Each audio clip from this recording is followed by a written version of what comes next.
tentu lebih rumit ya. MOS itu kan baru tahun-tahun sekitar 80 akhir ya. Pertama kali Macintosh ya, Apple, baru kemudian Windows dilengkapi dengan mouse. Mouse itu sendiri pun waktu pertama keluar juga cuma 2 tombol ya. Nggak ada rodanya tengah itu, belum ada scroll itu. Jadi kalau mau memperbesar gambar zoom, harus pakai perintah-perintah yang diketik. Ya, AutoCAD itu kan menjalankannya pakai perintah yang diketik. Kalau sekarang sudah enak ya, udah ada mouse, udah ada menu-menu. Nah, jadi kalau Anda dengar software yang belakangnya CAD, itu pasti program untuk gambar. AutoCAD, ArchiCAD, IntelliCAD, TurboCAD, dan seterusnya. Banyak yang membuat perusahaan-perusahaan yang membuat program untuk membuat gambar teknik. Nah, program membuat gambar ini, CAD ini beda dengan program seperti Corel itu ya, beda ya, sama Illustrator itu penggunaannya lebih untuk penggunaan gambar yang lebih dekoratif ya, untuk membuat poster, membuat brosur, membuat karya seni ya. Kalau yang CAD ini lebih ke teknis, juga lebih presisi karena sifatnya lebih presisi. CAD ini program komputer yang digunakan untuk membantu pembuatan desain.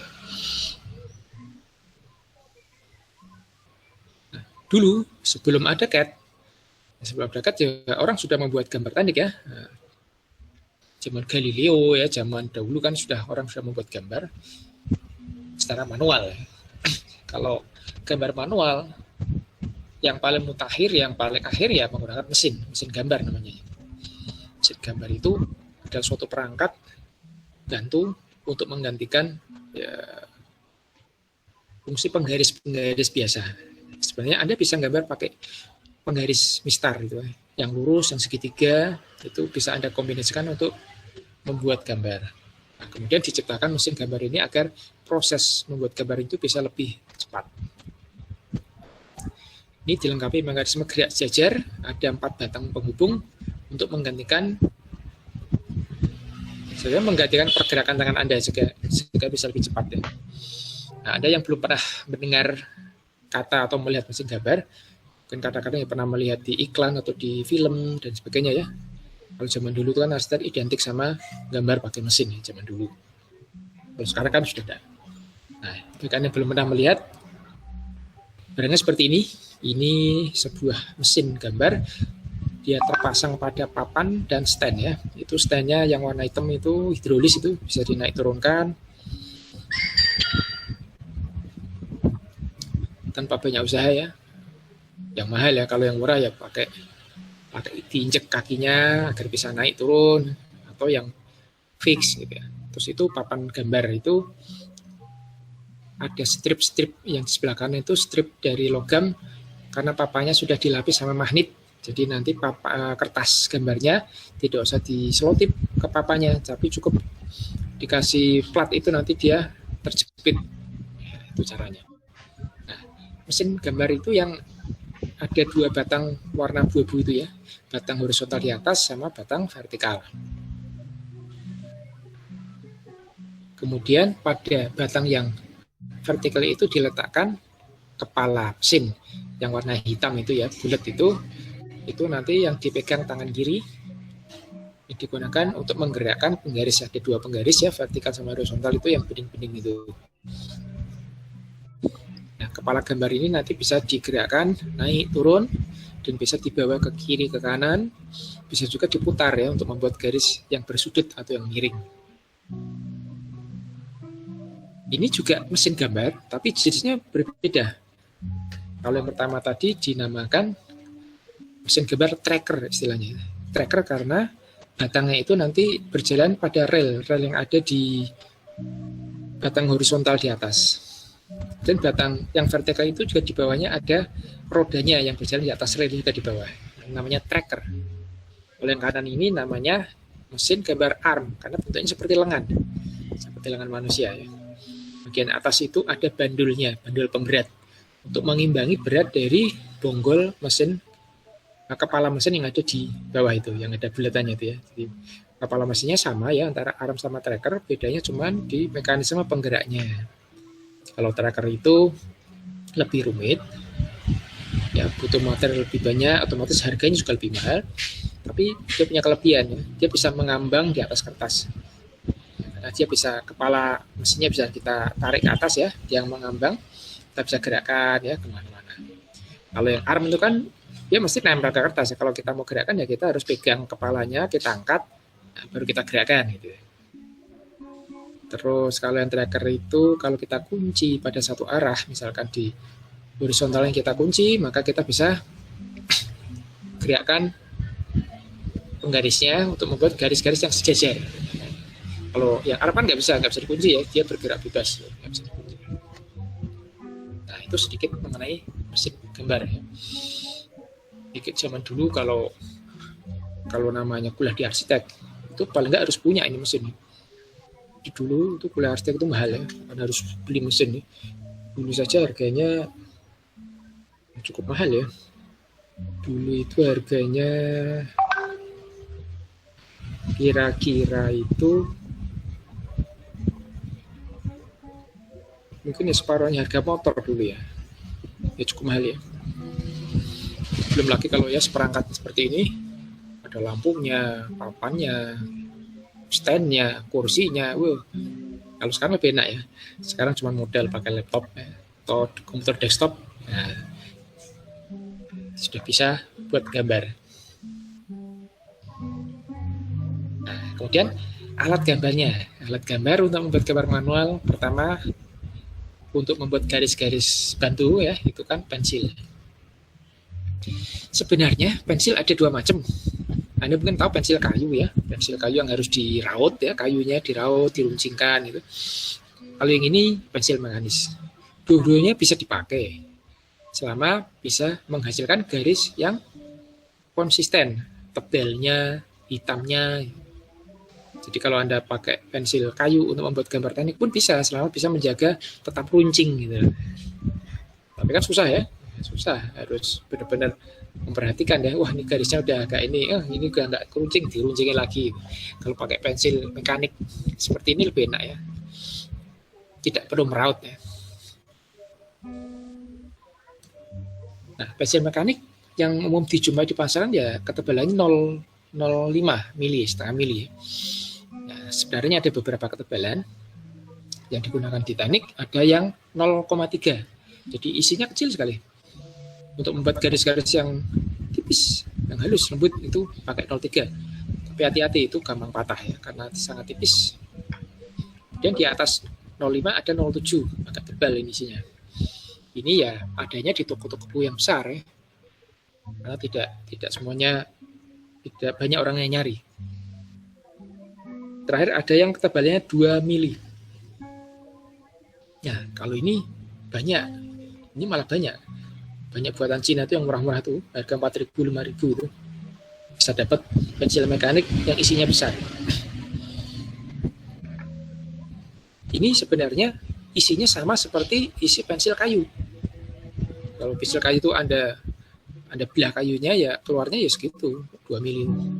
Tapi yang ini enaknya tidak perlu meraut kayunya ya. Kalau Anda ingin menajamkan, itu cukup ambil tutupnya. Tutupnya itu ambil, nah itu ada lubangnya. Nah, lubangnya itu Anda gunakan untuk meraut ujungnya, karena di dalamnya ada pisau kecil. Nah, itu ya caranya. Itu nggak semua orang tahu. Pernah mahasiswa saya kasih tahu gitu, baru sadar, oh ternyata ngeruncingnya pakai itu. Ya kalau nggak pakai itu ya apa bedanya sama pensil kayu, kan harus diraut manual pakai pisau cutter gitu ya ujungnya ya. Nah, itu bisa digunakan untuk membuat gambar. Kemudian alatnya adalah mistar atau penggaris. Sebenarnya ada dua macam ya, harus pakai penggaris lurus, yang panjang sama segitiga. Yang lurus panjang itu sebagai landasan dari mistar segitiga ini. Jadi nanti ditaruh horizontal gitu ya, dipegang pakai tangan, di atasnya ditaruh segitiga ini. Nah, segitiga ini bisa digerakkan kiri kanan itu untuk membuat garis-garis vertikal. Kalau untuk membuat garis horizontal, tinggal penggaris lurusnya ditaruh tegak ya. Kemudian penggaris segitignya ditaruh di sebelah kanannya untuk membuat garis horizontal sejajar. Itu cara untuk membuat gambar teknik secara manual.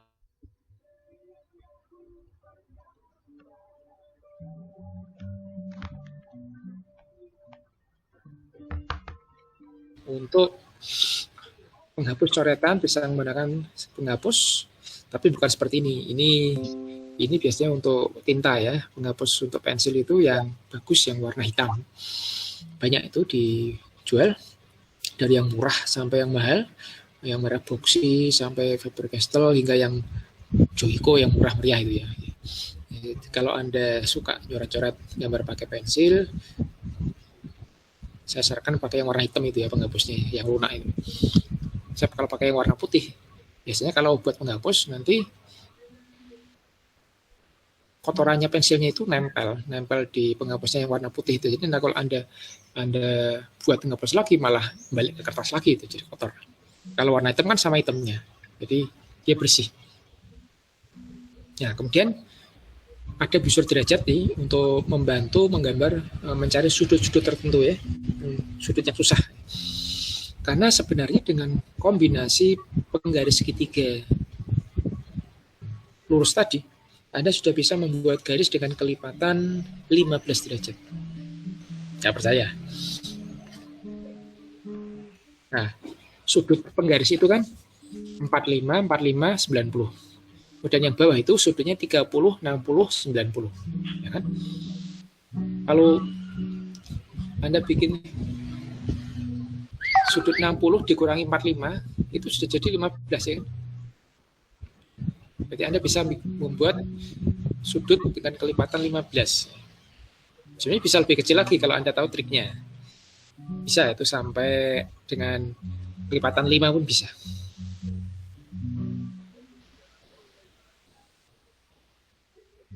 Nah, kemudian jangka ya.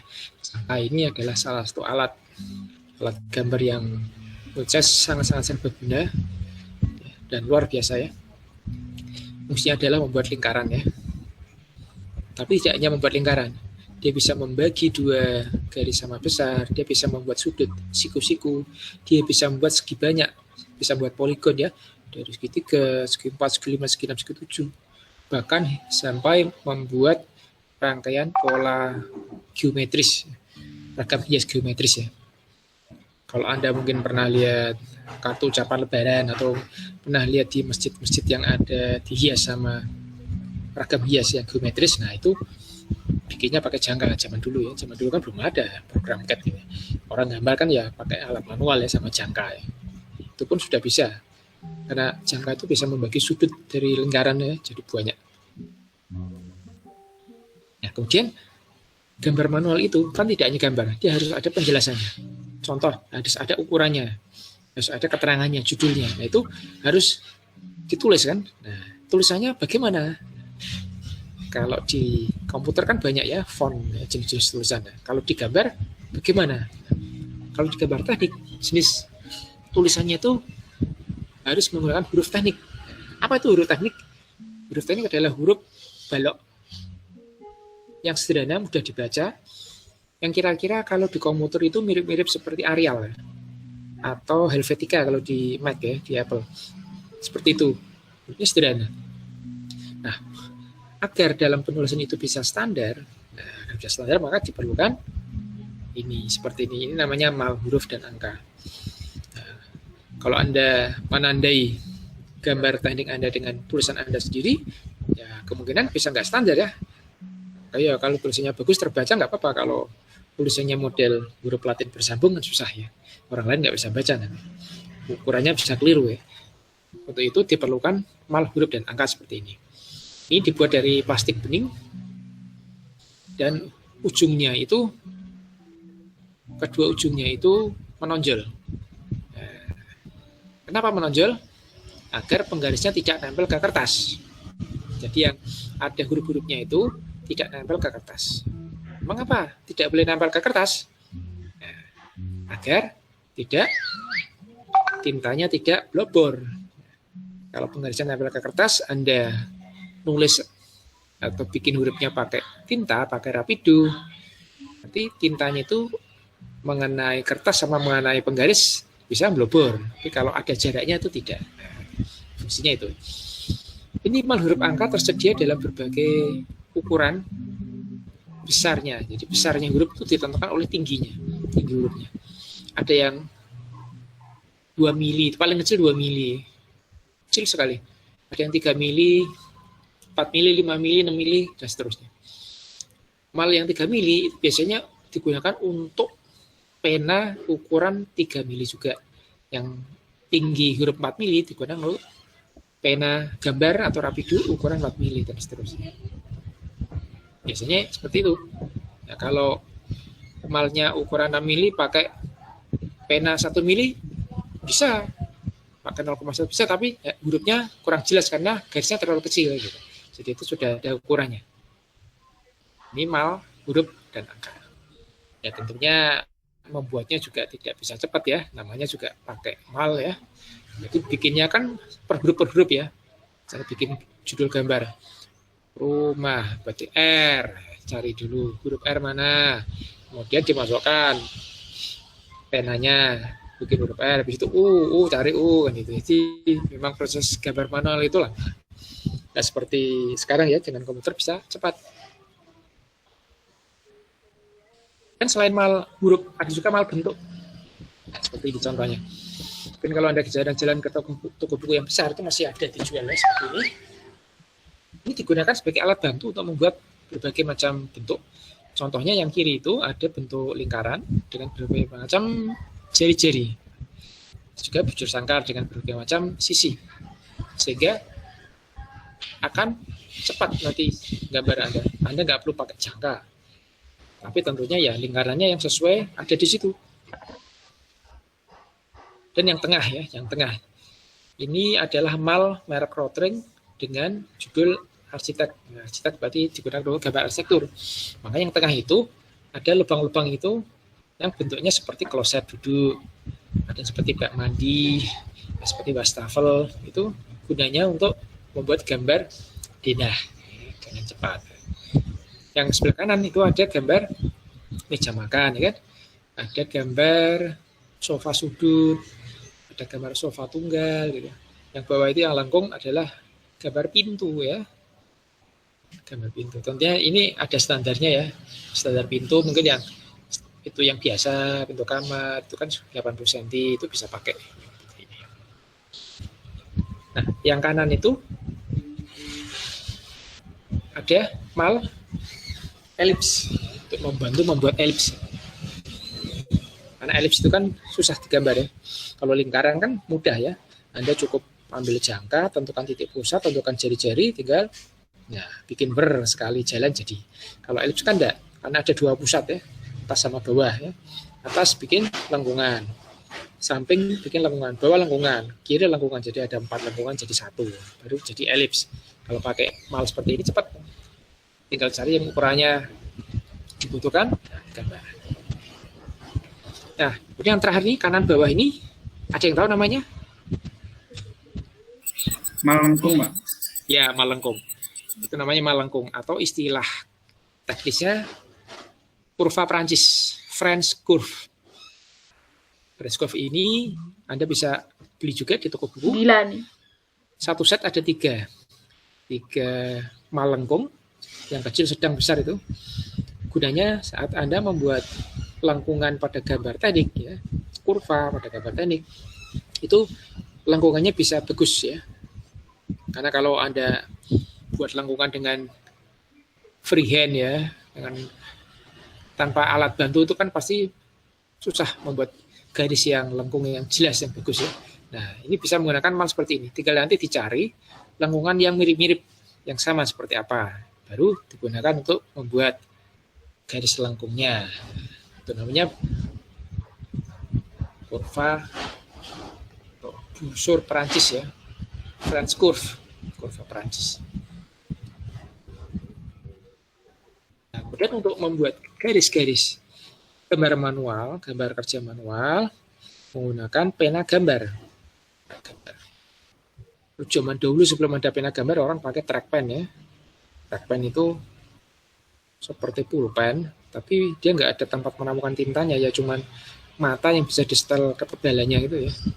Kalau Anda punya satu set jangka ya, yang merek Buva atau merek apa itu, yang krom-krom itu ya, itu kadang masih ada trackpad-nya ya.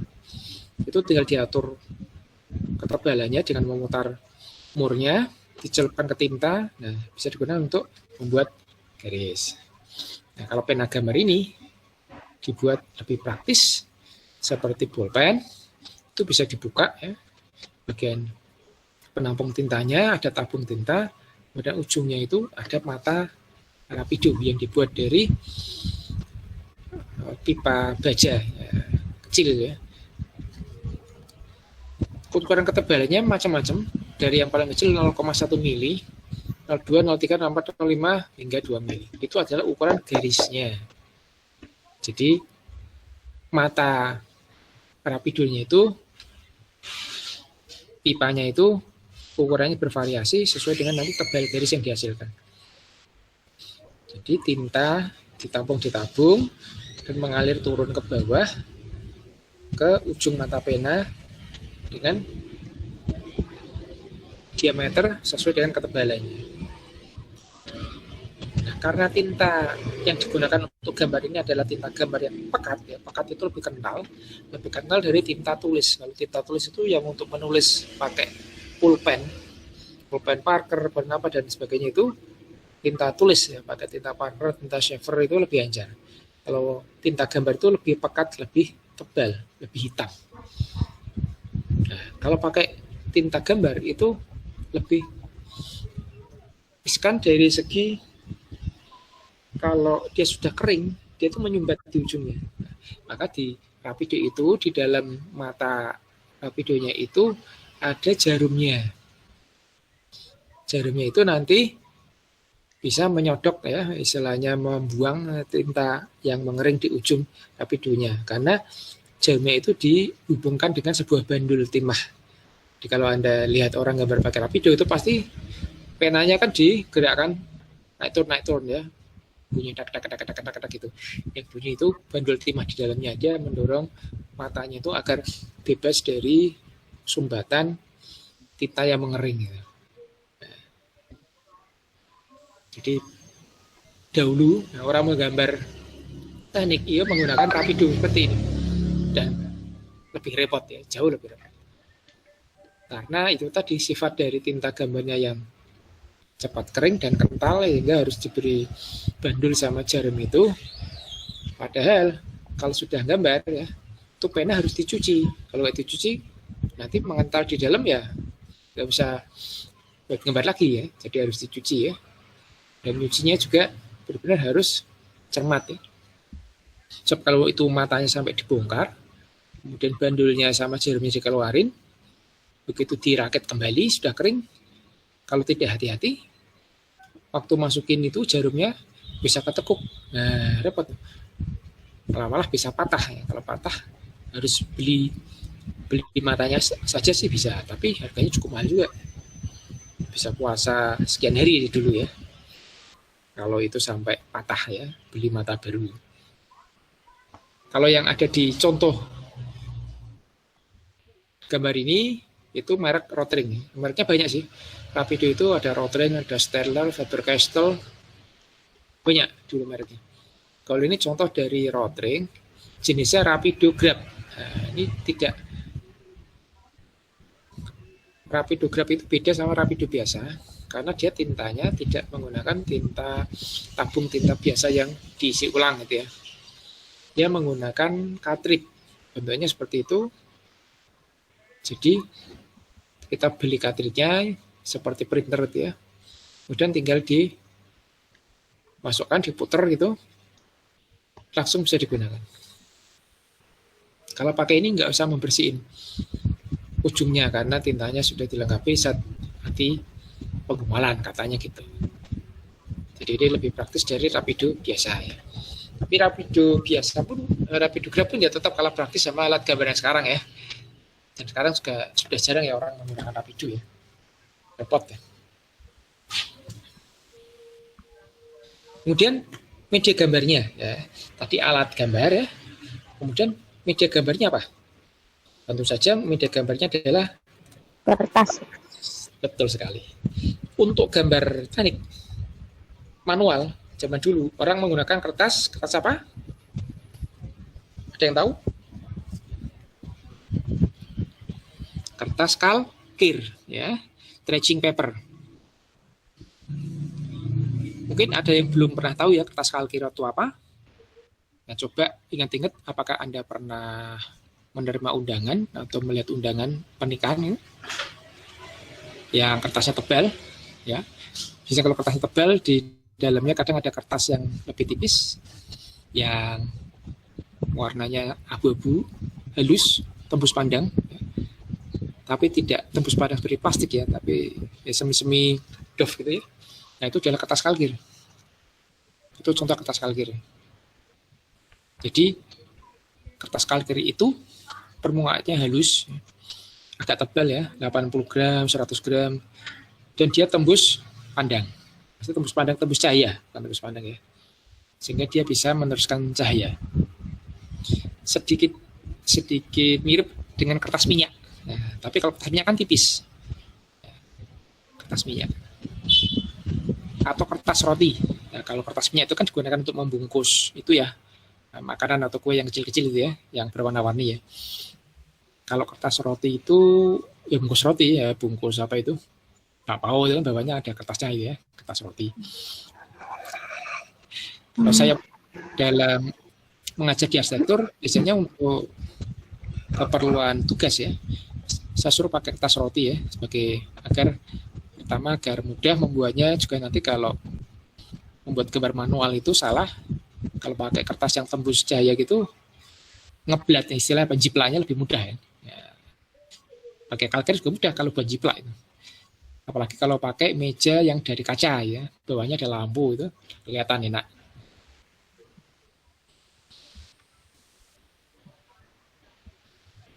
Tapi mungkin ada kegunaan lain dari kertas kalkir. Ada kegunaan lain dari kertas kalkir. Mengapa? Dulu digunakan kertas kalkir untuk menggambar. Mengapa? Nah, zaman dulu itu belum ada fotokopi, ya kan? Mesin fotokopi itu kan juga baru-baru ditemukan ya. Apalagi fotokopi yang bisa sampai format lebar, format besar ya. Itu kan nggak semua fotokopi center punya mesin besar ya, tidak semua ya.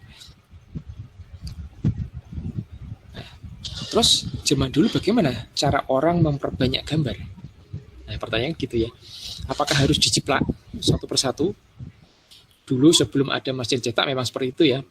Dulu kan kalau Anda baca ya, orang memperbanyak kitab Injil atau Al-Quran itu kan perbanyakan pakai tulisan tangan ya kan. Wah, Iya, Pak.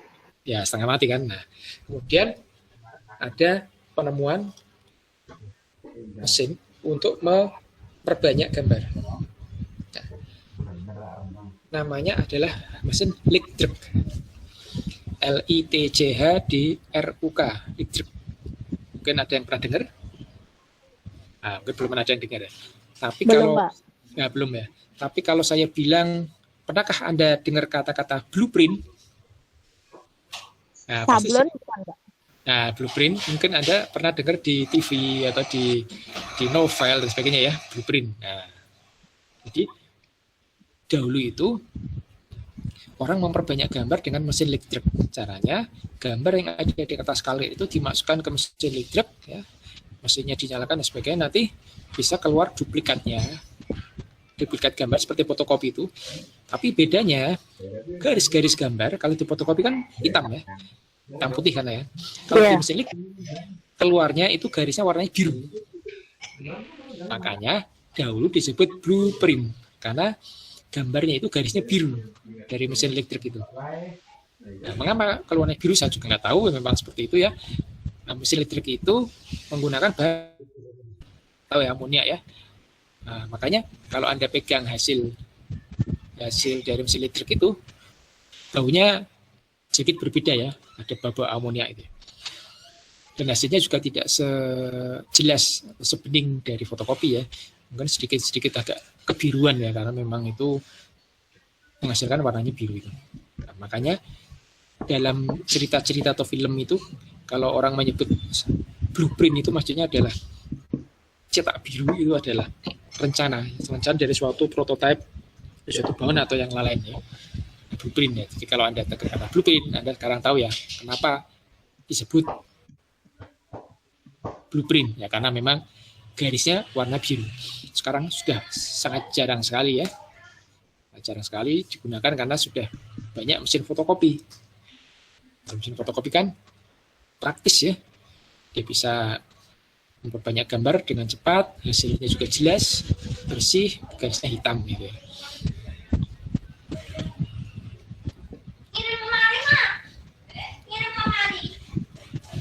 Lebih detail kalau pakai blueprint sih ya Pak. Kalau detailnya ya lebih jelas fotokopi ya, cuman karena zaman dulu belum ada fotokopi, blueprint klik trip itu pun sudah sangat membantu sekali untuk keperluan memperbanyak gambar. Bisa dibayangkan kalau tidak ada perbanyakan kan susah ya, ada satu gambar untuk pemilih, satu gambar untuk ini kan, nah seperti itu. Jadi ceritanya seperti itu ya. Jadi Anda sudah tahu sekarang maksudnya blueprint itu apa. Oke. Kemudian kita ngomongin soal kertas ya. Kalau sekarang media untuk gambar ya pakai kertas, bukan kalkir ya, karena sekarang orang juga mempergunakan komputer, pakai plotter atau printer. Kertasnya juga kertas yang sesuai ya, kertas HVS atau kertas karton ya, pakai seperti itu. Nah, ukurannya menggunakan standar kertas internasional ISO. Standar kertas itu ada standar A, standar B, C, dan D. Kalau yang kertasnya ukuran paling besar itu standar A. Makin ke belakang makin kecil ya. Kalau amplop biasanya standarnya D. Kalau Anda buka setelan ya di Word layout itu ada itu jenisnya kertas ya di situ. Nah, atau Anda yang gambar di Corel pun ada setelan lebar kertas. Nah, sekarang kalau Anda lihat di tabel ya, untuk kertas gambar biasanya pakai standar A, dari A0, A1, A2, A3, A4 gitu ya. A0 itu paling besar, ukurannya itu kalau dalam mili 841 atau dalam senti 84,1 cm. Ukuran panjangnya itu 118,9 cm. Kalau tadi Anda lihat mesin gambar, ada papan ya, ada papan gambar. Papan gambar itu untuk mesin gambar biasanya sudah diset. Dia ukurannya 90 kali 120. Jadi dia bisa muat ukuran kertas A0. Itu yang mesin meja gambar standar seperti itu. Ada yang lebih kecil juga ada ya. Kalau anak mesin itu juga ada papan gambar kecil, karena gambarnya juga kecil-kecil, dari plastik ada itu. Papan gambarnya kecil, ukuran ya mungkin sekitar ukuran A2. Nah, kalau di teknik civil architect itu pakainya ini A0. Kemudian kertas A0 kalau Anda lipat dua, Anda lipat dua pada sisi panjangnya, dia akan menjadi kertas A1. Perhatikan, ukuran lebar A0 itu menjadi ukuran panjang di A1 ya, karena dilipat dua ya. Sehingga ukuran lebar dari A1 separuhnya ukuran panjangnya 59,4, panjangnya 84,1. Itu kertas A1. Kertas A1 Anda lipat jadi dua atau Anda potong jadi dua, jadi ukuran kertas A2. Lebarnya A1 59,4, jadi panjangnya A2 59,4. Lebarnya A2 separuhnya 841 atau 42 cm. Kertas A2 Anda lipat 2 jadi A3. 42 kali 29,7. A3 Anda lipat 2 jadi kertas A4. 21 kali 29,7. Ya, ini kan yang paling umum ya, kita gunakan untuk mencetak, ngeprint, bidang tugas, skripsi dan sebagainya pakai A4 ya biasanya. Kemudian A4 kalau Anda bagi 2 jadi A5. 21 kali sekitar 15.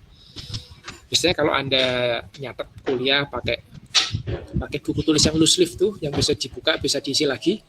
Nah, itu biasanya ukurannya A5. Ada yang lebih kecil ya, tapi biasanya lebih nyaman yang A5 ya, agar bisa lebih banyak dicat.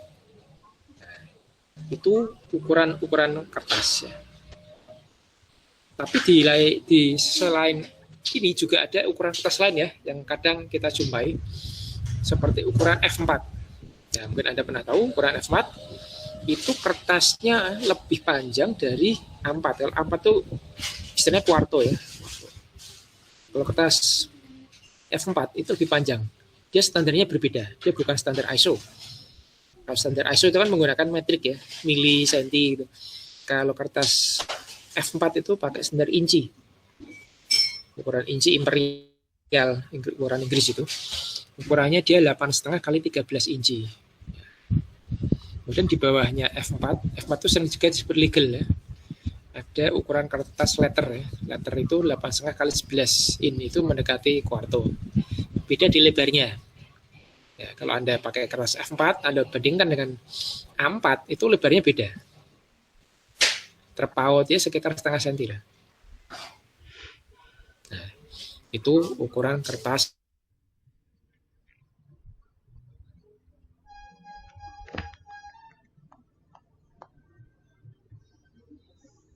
Angkanya kok nggak bulat? Kok angkanya kok susah ya? Ya kan? Iya benar Pak. 118,9. Kenapa kok nggak bikin 120? Kan lebih mudah deh. Saya juga terpikir seperti itu ya. Kemudian saya cari tahu, nah ternyata tuh ada ceritanya juga ya. Ada ceritanya juga. Nah, ternyata ukuran kertas itu ya pertama kali diambil itu ya ukuran 1x1 meter kertasnya. Nah, agar lebih mudah untuk dibuat nulis gambar. Kayak formatnya kan nggak enak kalau bujur sangkar. Dibuat ukuran persegi. Nah, ukuran persegi itu bagaimana menentukan panjang lebarnya yang bagus, yang mana ya, gitu ya. Ya kan tidak asal sembarang bikin panjang lebar ya. Orang zaman dulu itu kan wawasan estetikanya luar biasa ya. Mereka mengamati, mereka banyak mencari tahu. Jadi kalau Anda belajar mengenai estetika ya, estetika itu dari zaman dulu, zaman Galileo, zaman itu orang sudah banyak mengotak-kotik ya soal proporsi atau perbandingan. Bagaimana perbandingan yang indah itu ya. Kalau di arsitektur dipelajari ya, perbandingan panjang lebar yang bagus itu yang seberapa. Itu nggak asal bikin gitu. Ada beberapa perbandingan yang indah gitu ya. Nah, juga dalam kertas ini, ya perbandingan yang paling banyak digunakan, paling populer itu ada istilahnya golden ratio. Irisan emas golden ratio itu paling populer dan penggunaannya sangat banyak sekali ya. Kalau di kuliah saya itu saya jelaskan bahkan sampai orang melihat pria melihat wanita ya. Itu kan mungkin ada yang tertarik, ada yang enggak. Itu setelah diteliti ya. Itu ternyata bagi mereka yang menganggap seorang wanita itu cantik, diteliti itu dia ternyata jarak ya, ada jarak dari mata ke hidung dan sebagainya, diteliti itu memenuhi proporsi golden ratio. Nah, itu menarik sekali. Jadi kalau kita belajar tentang seperti itu menarik sekali. Nah, itu golden ratio itu dibuat awalnya dari bujur sangkar dibagi dua. Nah, kemudian dari titik bagi dua itu ditarik garis ke titik sudut yang miring. Nah, garisnya itu dijadikan garis jari-jari untuk membuat lingkaran. Tidak sampai lingkaran, tapi seperempat lingkaran, dijangka dari atas sampai mendatar. Nah, kemudian pertemuannya itu dengan bidang horizontal dibuat kotak persegi. Nah, jadilah itu persegi panjang golden ratio. Kalau diukur itu kira-kira 1:2. Nah, karena sudah ada angka akar 2, maka otomatis angka-angka selanjutnya menjadi tidak bulat semua seperti ini. Nah, itulah seperti itu. Jadi ini kertas yang digunakan dalam gambar. Jadi kalau sekarang Anda baca fotokopi format lebar A0, Anda tahu berarti dia bisa bikin sampai ukuran 84 sampai 114 ya. Tuh. Jadi seperti ini. Itu kertas A0 ya, yang kotak yang paling luar itu dibagi 2 jadi A1, A1 dibagi 2 jadi A2, A2 dibagi 2 A3 dan seterusnya.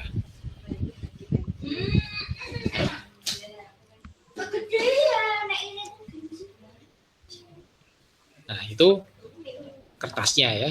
Alat gambarnya sudah, kertas sudah. Sekarang kita singgung sedikit mengenai garis ya. Garis, kalau garis itu inti dari gambar ya. Nah, kalau kita gunakan pensil, pensil kayu terutama ya, karena di pensil mekanik itu variannya sedikit ya. Kalau pensil kayu itu variannya sangat banyak. Anda bisa beli satu set pensil kayu dengan berbagai ukuran. Ukuran ini adalah ukuran dari keras atau lunaknya isi pensilnya. Jadi isi pensil ada ukurannya. Mungkin yang Anda kenal waktu ujian itu pensil 2B ya kan. Pensil kayu 2B digunakan untuk membuat menghitamkan jawaban pada lembar jawab itu ya. Karena nanti akan dibaca dengan mesin scanner OCR. Itu standarnya adalah pakai pensil 2B. Mengapa pakai 2B? Karena pensil 2B itu sudah mempunyai kadar kehitaman yang cukup untuk bisa dibaca oleh mesin scanner. Namun dia juga cukup kecil ya untuk membuat bulatan-bulatan itu ya. Sebab kalau pakai pensil yang lebih lunak, lebih enak memang membuatnya lebih hitam, tapi karena matanya yang besar itu maka dia akan cepat tumpul ya, juga cepat melebar ya, garisnya memang tidak tajam lagi. Jadi memang sudah disurvei ya, paling bagus lebih. Nah, pensil itu macam-macam ya, paling keras ada, sebenarnya ada pensil 2H paling keras, dan ada pensil H, B, 2B, 3B dan seterusnya. Yang biasa untuk nulis paling ya HB ya, dan untuk ujian itu jawaban 2B. Kemudian makin meningkat B-nya itu makin lunak dan makin hitam. Kalau Anda lihat pensil yang 6B, 7B itu intinya itu yang hitam-hitamnya itu sangat besar ya. Lebih besar dari pensil HB. Karena dia lunak ya. Terus untuk apa pensil itu? Nah kan itu ya. Kalau pensil yang keras itu bisa digunakan untuk membuat gambar rencana ya. Yang membutuhkan detail, ya, ketelitian gitu ya. Nah kalau pensil yang lebih lunak biasa digunakan untuk bidang seni rupa. Mungkin Anda pernah jalan-jalan ya, ada pelukis jalanan itu yang menerima pembuatan lukisan wajah dengan pas foto, ya Anda kasih pas foto Anda atau pacar Anda yang Anda bikinkan lukisan wajah itu, dia memperbesar sendiri dari foto tersebut dan kemudian membuat rambut, garis-garisnya itu pakai pensil yang lunak, pakai 6B biasanya atau 8B, karena sangat mudah membuat garis yang pekat. Kemudian nanti dia pakai penghapus dan pakai yang lain untuk membuat gradasi. Nah, itu dia penggunaannya di situ untuk membuat gambar seni. Kemudian macam garisnya. Nanti kalau Anda pengen lihat, saya bisa kasih contohnya ya. Ada visible line untuk membuat garis benda-benda permukaan yang tampak oleh mata kita, itu pakai visible line. Kemudian ada hidden line, jadi bagian yang tidak nampak. Tapi ada di benda tersebut, kita bisa gambarkan dengan garis ini, hidden line. Biasanya garis putus-putus.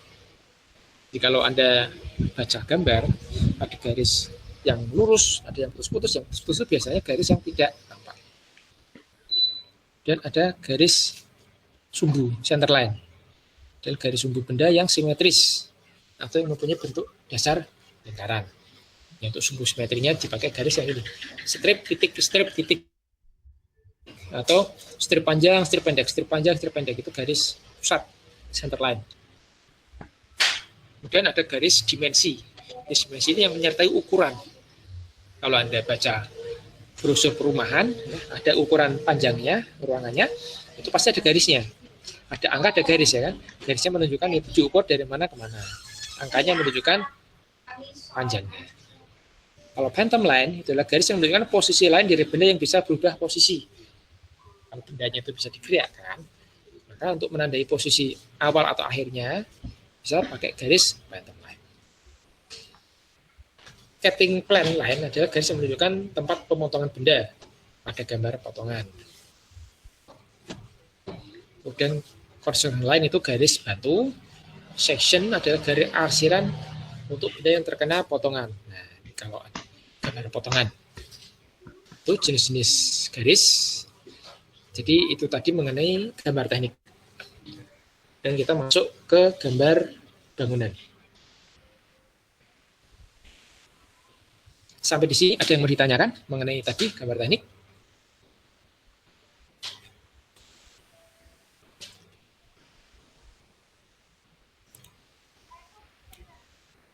Oke, kalau tidak ada, saya lanjutkan lagi.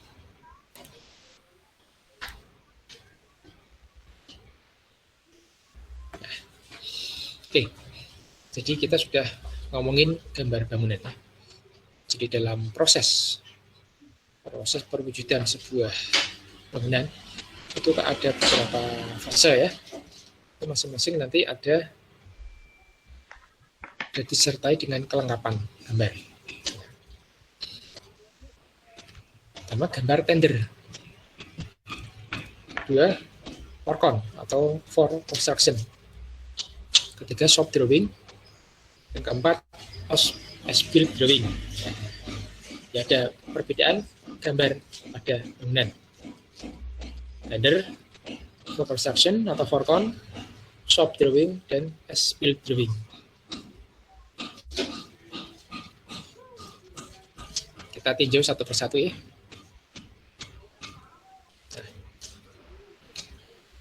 Gambar tender, ya sesuai dengan namanya ya, tender itu lelang ya, adalah gambar desain awal proyek konstruksi, merupakan hasil imajinasi dari seorang arsitek atau konsultan mengenai bentuk desain sesuai keinginan dari owner atau pemilik ya.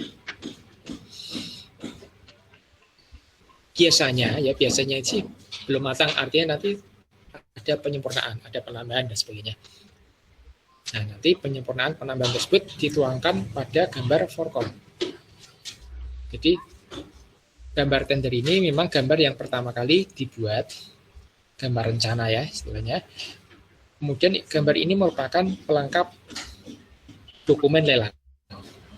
Di saat kerjaan itu mau ditenderkan, mau dilelangkan, ada dokumen-dokumen yang menyertainya ya. Ada dokumen RKS ya, rencana kerja dan syarat-syarat. Ada dokumen mengenai bill of quantity ya, volume pekerjaan, dan ada gambar. Nah, gambar itu gambar tender. Gambar tender ini nanti digunakan oleh estimator atau konsultan QS, quantity surveyor, untuk membuat estimasi biaya yang dibutuhkan untuk mewujudkan atau membangun. Jadi pedoman awal itu adalah gambar tender. Dari gambar itu dihitung biayanya berapa.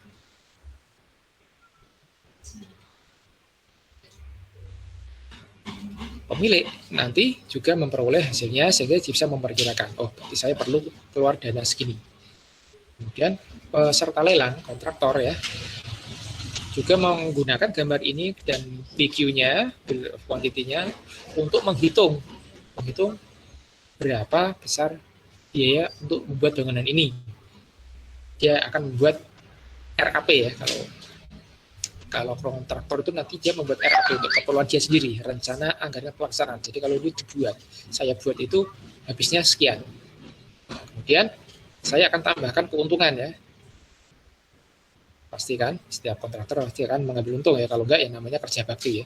Dia tambahkan keuntungan sehingga nanti dia menawarkan jumlah pada saat lelang.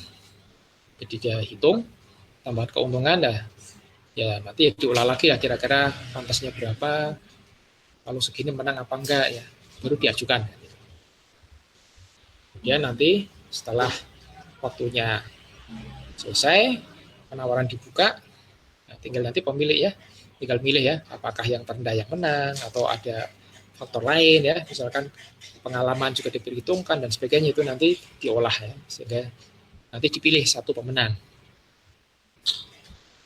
Nah, begitu nanti pemenangnya sudah diumumkan, sudah terpilih, maka dia akan diberi gambar forcon, for construction. Siapa yang kasih? Konsultan perencana. Jadi tadi sudah ada gambar tender, tapi biasanya nanti mungkin ada perubahan ya. Ada perubahan, ada penambahan dan sebagainya, itu nanti dituangkan di gambar forcon. Nah, gambar ini akan menjadi acuan untuk melaksanakan seluruh pekerjaan proyek tersebut. For construction. Gambar forcon ini adalah gambar final, sehingga diharapkan nanti yang terbangun ya sesuai dengan apa yang tergambar di situ. Nah, ini juga nanti dibuat acuan untuk pembuatan BQ.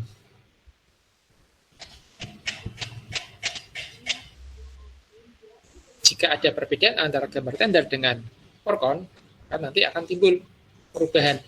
Perubahan apa? Perubahan baik dalam gambar maupun dalam biaya. Karena tadi kan penawarannya tadi kan berdasarkan dari gambar awal, gambar tender. Kalau ada perubahan pekerjaan, berarti ada perubahan biaya, maka ada perubahan dalam pembiayaan bangunan. Itu nanti dituangkan dalam perubahan kontrak atau addendum. Ada pekerjaan tambah kurang ya. Mungkin ada pekerjaan yang dikurangi, dihilangkan, ada pekerjaan ditambah. Itu nanti ada penjelasannya, ada perinciannya, ada hitung-hitungannya di sana ya. Sehingga nanti RKB-nya berubah. Gambarnya juga ada penambahan. Nah, kemudian kontraktor sendiri setelah menerima gambar forecon ya tidak langsung dipakai. Nah, karena apa? Karena gambar forecon itu dari konsultan ya. Sementara kontraktor sendiri yang akan melaksanakan yang lebih tahu ya nanti butuhnya gambar apa. Kontraktor nanti akan membuat shop drawing. Jadi bukan gambar toko, ya. Shop drawing itu maksudnya gambar kerja ya, shop drawing ya. Shop drawing ini dibuat oleh kontraktor. Merupakan penjabaran atau penjelasan dari gambar forecon. Jadi dibuat berdasarkan gambar forecon, tapi dibuat lebih jelas, lebih mendetail. Misalkan mungkin tadinya skalanya agak besar, dibuat yang skalanya agak kecil. Ya. Jadi misalnya dibuat lebih terinci agar di lapangan lebih mudah dibaca oleh tukang, oleh mandornya, agar tidak ada kesalahan pembacaan. Di shop drawing itu penjabaran lebih lanjut dari forecon. Namun kontraktor juga tidak bisa sendiri bikin gambar. Semua gambar dalam proses pembangunan itu harus seizin, harus disetujui oleh pihak-pihak yang terkait. Jadi kontraktor bikin shop drawing dari forecon tadi ya, bikin shop drawing penjelasannya, kemudian gambar itu juga diedarkan dulu, ya, dimintakan persetujuan dulu ke owner, ke perencana, ke pengawas dan lain-lain. Kalau itu proyek pemerintah ya, ada tim teknis ya biasanya. Ada tim teknis, ya tim teknis itu dari beberapa unsur ya, ada dari PU atau dari instansi lain ya, sesuai dengan bangunan yang hendak dibangun itu ya. Nah, itu dimintakan persetujuan dulu. Setelah oke lah baru bisa digunakan sebagai dasar untuk membuat konstruksi. Kalau tidak ada tanda tangannya ya tidak bisa, tidak boleh. Biasanya dalam kop gambarnya itu ada ya. Kop gambar itu bagian di sebelah kanan atau bawah gambar yang isinya penjelasan, ada judul ya, ada instansinya apa, nama pekerjaannya apa, pelaksananya siapa, perancangnya siapa, semua ada di situ, termasuk persetujuan. Jika ada perubahan, itu perubahannya itu tanggal berapa, disetujui oleh owner, kapan, itu ada tanda-tandanya semua. Jadi, kontraktor dalam melaksanakan pekerjaannya dasarnya adalah shop drawing. Tidak hanya itu ya, nanti juga dalam pelaksanaan itu nanti tiap minggu ada meeting ya, dibahas ya progresnya seberapa, hambatannya apa, perubahannya apa. Nah itu nanti kalau ada perubahan lagi bisa jadi addendum lagi ya, dibuat gambar lagi, begitu seterusnya. Nah kemudian jika bangunan sudah selesai dibangun, maka dibuat gambar satu lagi, namanya gambar as-built drawing. Nah, as-built drawing ini hanya bisa dibuat setelah bangunan itu selesai. Namanya juga as-built drawing ya, gambar terbangun. Jadi dia hanya bisa dibuat setelah bangunan itu selesai. Jadi ini seperti dokumentasi bangunan ya, seperti dokumentasi bangunan.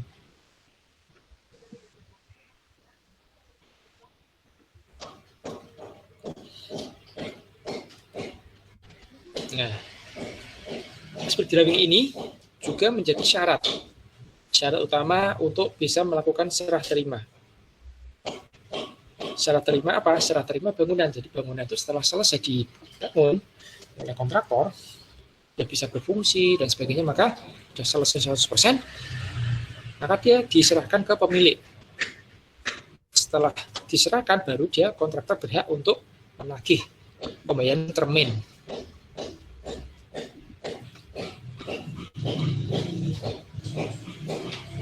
Tapi syaratnya ada gambar S-Build Drawing.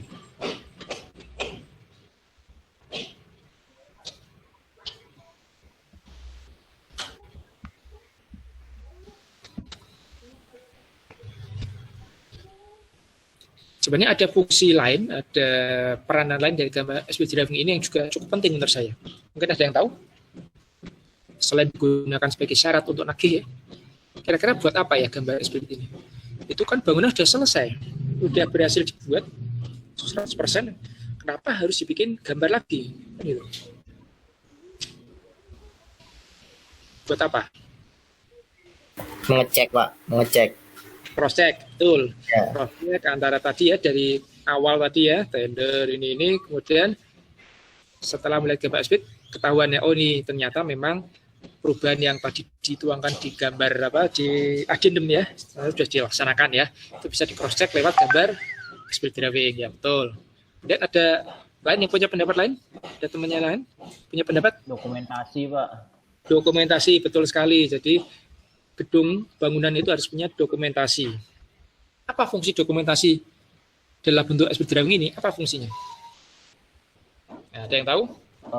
Mungkin kontraktor lain ingin membangun yang sama, mungkin bisa sebagai acuan, atau mungkin nanti pemilik juga ingin melihat gimana dulu proses dia membangun dan sebagainya, Pak. Mungkin dari saya, Pak. Ya, seperti itu bisa.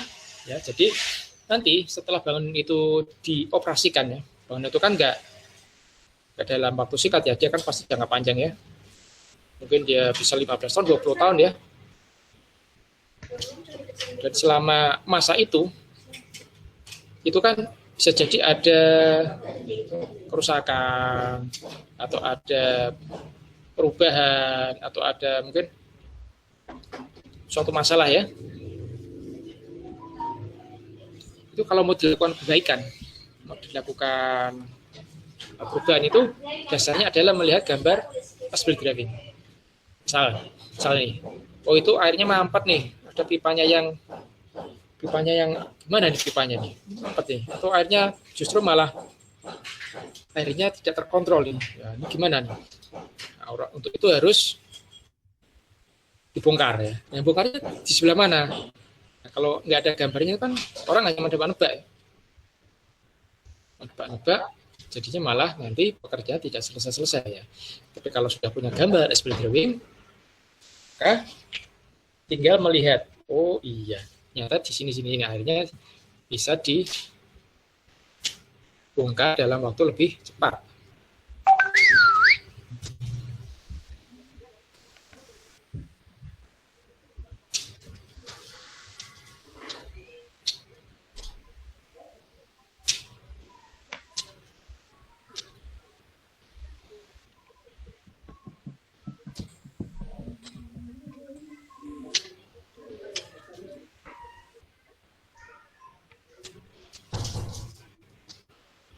Nah, jadi nanti kalau suatu Anda memeriksa ya, suatu proyek, misalkan ya,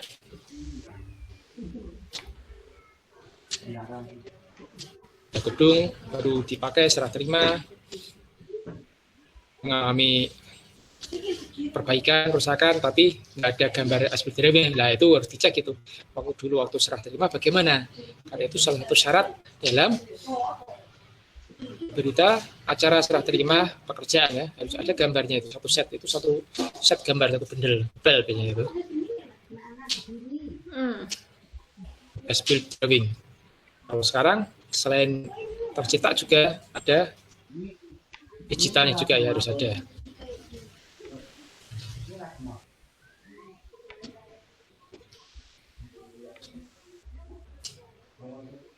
Nah, jadi jelas ya di sini bahwa peran gambar teknik itu sangat penting sekali dalam proses konstruksi ya.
Jadi gambar itu di awal ya dia gunakan untuk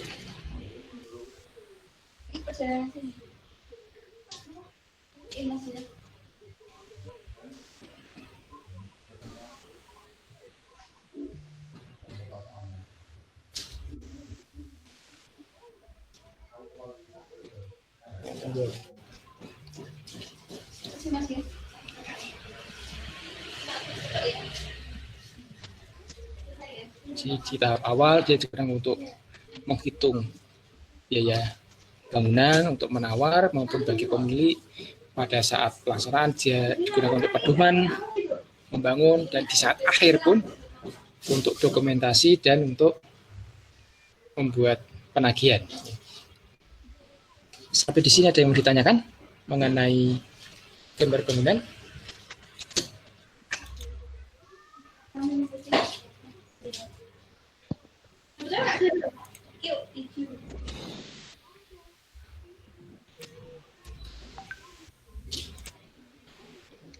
Izin bertanya, Pak. Oh iya, silakan.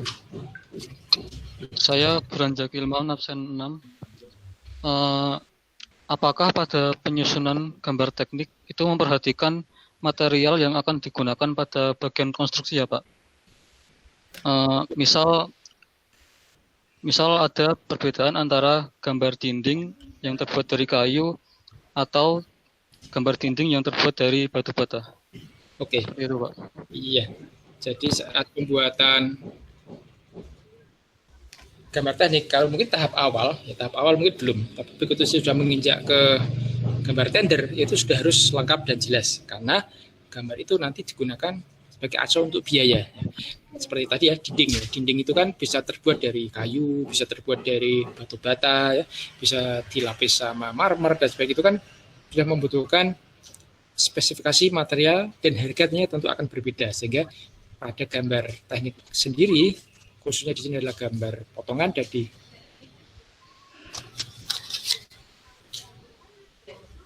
di RKS, itu sudah dicantumkan spesifikasi materialnya.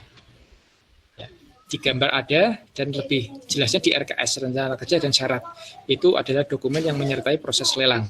Ini kalau kita ikut lelang, kita daftar, kita bisa memperolehnya. Kalau dulu zaman lelangnya belum online, itu kita bayar daftar, itu kita dapat seperangkat dokumen, ada gambar, ada RKS, ada BQ ya. Kalau online ya kita tinggal registrasi, nanti kita bisa unduh dokumen-dokumennya, kita bisa unduh.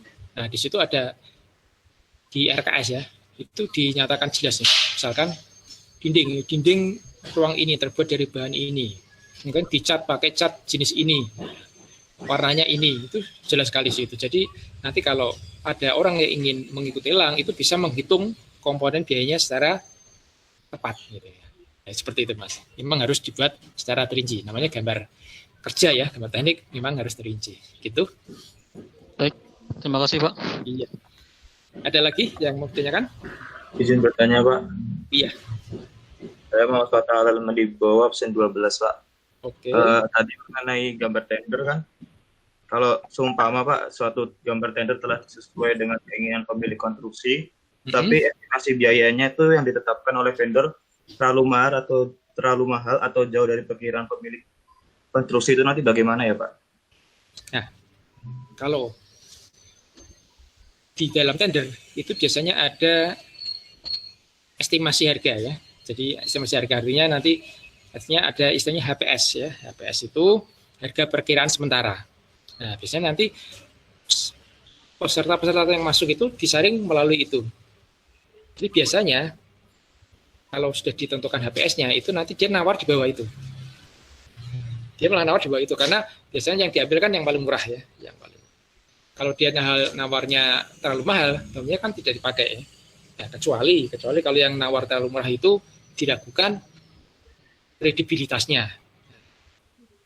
Nah, tapi kalau semuanya yang ikut itu semuanya nawarnya mahal-mahal, lah ini mungkin orang lain juga perlu bertanya, mengapa kok nawarnya lebih mahal? Ada kemungkinan juga itu mungkin materialnya ya, mungkin dia materialnya tidak bisa cari yang murah, atau mungkin ada sebab-sebab lain ya, atau harus mendatangkan dari luar negeri, atau ada biaya apa ya. Itu nanti harus dikomunikasikan juga ya. biasanya dalam proses lelang pun kalau sudah terpilih pemenang itu kadang harganya pun tidak bisa langsung dipakai. Ada beberapa instansi seperti misalkan Pertamina ya. Pertamina itu pemenang lelang itu nanti masih harus nego ulang, harus ada negosiasi lagi. Jadi dari harga itu ya, misalnya sudah ditetapkan, masih ketemu lagi untuk negosiasi harga. Jadi minta turun lagi. Jadi beda-beda ya, tiap instansi beda-beda memang. Jadi seperti itu, ada yang seperti itu. Ya kalau memang tadi semua peserta ternyata harganya tinggi, ya berarti kan harus diadakan pertemuan. Mengapa kok harganya seperti ini? Ya. Karena jauh di atas pagu itu juga tidak bisa dipilih kan. Itu kan kalau sesuai undang-undang kan tidak bisa kan. Kalau undang-undang kan masyarakatnya kan yang termurah ya. Kan harus menguntungkan negara. Nah kalau semuanya di atas kan berarti ada sebabnya. Lah itu harus dibicarakan juga. Oh ternyata ada kesulitan seperti ini. Nah, kalau ada kesulitan berarti kan harus ditinjau ulang. Tinjau ulang itu berarti mungkin pihak yang ngitung awal konsultannya itu tidak memberitahukan segitu mungkin ya. Oke nggak tahu ternyata material ini susah. Sehingga dia ngitungnya murah tapi ternyata setelah dicek itu nggak bisa, harus impor, harus begini lah. Seperti itu memang harus dibicarakan. Kalau sudah dibicarakan, ternyata memang tidak ada solusi lain ya mungkin nanti pagunya dinaikkan. Gitu. Tapi kalau cuma satu yang mahal, yang lainnya murah, ya itu mungkin ya yang kemahalan itu mungkin nggak bisa cari barang murah kan itu. Karena kontraktor kan harus pintar-pintar cari vendor ya, vendor yang paling murah kan agar dia bisa dapat untung. Begitu mungkin Mas ya. Ya, baik Pak, terima kasih. Oke, ada yang lain? Izin bertanya, Pak. Iya, silakan. Biasanya tuh apa faktor yang menyebabkan gambar S-boot drawing itu berbeda sama gambar Forcon? Apakah ada kesalahan pengukuran atau bagaimana? Lalu apakah tidak fatal dan mengganggu ergonomis bangunan, misalnya terjadi perbedaan antara gambar Forcon dan gambar S-boot drawing tersebut? Oke, ya jadi penyebab adanya perbedaan Forcon dengan S-boot drawing itu macam-macam. Tapi terutama bukan karena adanya kesalahan, biasanya karena antara perencanaan dengan pelaksanaan itu kan dua hal yang berbeda ya. Perencanaan itu kan biasanya hanya melihat proyek atau bangunan itu dari segi lahan ya, kebutuhan, aktivitas dan sebagainya.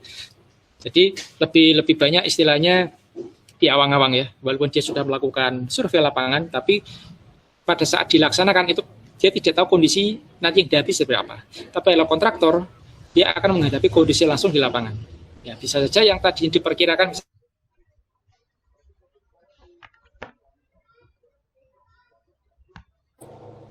konturnya lebih rendah misalkan. Nah, kalau konturnya rendah berarti dia harus ditambah, harus diuruk. Nah, kan berarti kan ada tambahan biaya.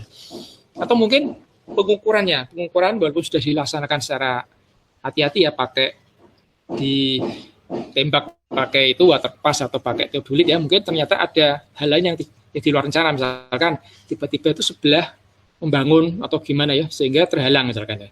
Atau dindingnya itu ternyata bukan yang itu ya, dinding sampingnya itu ternyata harusnya lurus, ternyata miring karena yang sebelah itu ternyata tanahnya miring atau dipindah. Itu hal-hal yang dijumpai di lapangan itu kadang-kadang kemudian tidak memungkinkan gambar yang Forcon tadi dilaksanakan. Nah kalau sudah seperti itu ada hambatan atau ada perbedaan, dan perbedaan itu juga mungkin berasal dari owner juga ya, misalkan setelah dilihat-lihat kok jelek ya misalkan ya, kok jelek seperti ini, apa nggak dibuat lebih panjang lagi atau nah itu nanti ada perubahan nanti itu dimitingkan tiap minggu itu ada meeting, atau kalau ada hal mendesak bisa langsung ketemu meeting, nanti dibicarakan kalau memang itu harus dirubah ya nanti disepakati bersama ya, perubahannya seperti apa, gambarnya seperti apa, diajukan ke pemilik, kemudian dihitung biayanya berapa. Kalau sudah oke ya baru dituangkan dalam adendum. Nah, kemudian yang kedua tadi, apakah tidak merusak penampilan gitu ya, ada merusak proporsi. Ya, pada saat dilakukan perubahan itu tentunya tidak hanya satu pihak ya. Jadi perubahan itu bisa saja nanti yang membuat itu dari perencana juga, yang merencanakan ya. Jadi perencana nanti yang merancang ulang lagi, bisa juga nanti kerjasama dengan kontraktor juga ya, karena kontraktor yang tahu kondisi detail lapangan seperti apa. Mungkin dia yang mengusulkan perubahannya, disetujui perencana, atau sebaliknya juga bisa juga. Jadi nanti tidak hanya sekedar berubah, tapi memang ya harus disesuaikan dengan penampilan keseluruhan. tetap itu nanti dipandang juga, karena owner juga menyetujui juga nanti hasilnya seperti apa kan juga nanti ada gambarnya juga.